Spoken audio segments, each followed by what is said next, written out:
अस्सलामुअलैकुम वरहमतुल्लाहि वबरकातुह।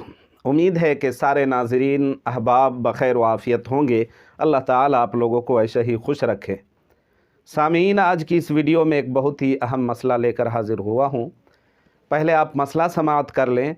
मसला ये है कि फ़र्ज़ की पहली और दूसरी रकत में चाहे इमाम हो या गैर इमाम हो, नमाज इमाम के पढ़ाते हुए पहली और दूसरी रकत में अगर एक ही सूरत को पढ़ देता है तो उसकी नमाज का क्या हुक्म है।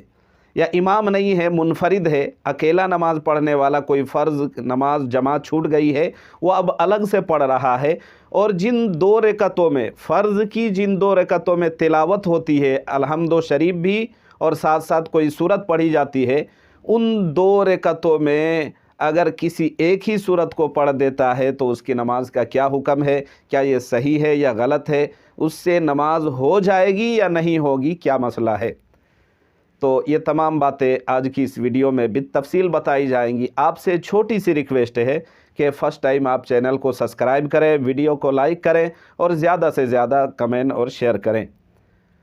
मसले का सही जवाब ये है कि अगर इमाम ही है मसलन, या कोई मुनफरिद है, तन्हा नमाज पढ़ रहा है, जमात छूट गई है और वो नमाज पढ़ रहा है अपने फ़र्ज़ नमाज, और फ़र्ज़ नमाज की पहली और दूसरी रकत में जिन दो रकतों में कुरान करीम की तिलावत की जाती है, अलहम्दो के बाद सूरत मिलाई जाती है, अगर किसी ने पढ़ते हुए पहली रकत में अलम तरा की सूरत और दूसरी रकत में भी इसी सूरत को अगर कोई पढ़ देता है तो अब इस सूरत में उसकी नमाज हो जाएगी, मगर कराहत के साथ होगी, माल कराहत, यानी उसका ये अमल मकरूह हुआ लेकिन नमाज हो गई।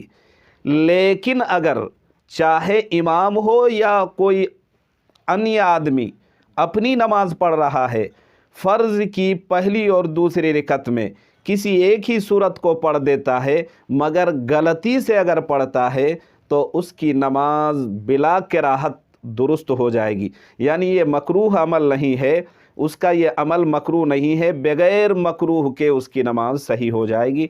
आपको उम्मीद है कि पूरी तरह बात समझ में आ गई होगी, मसला समझ में आ गया होगा। अल्लाह ताला और मज़ीद समझने और अमल करने की तौफ़ीक दे।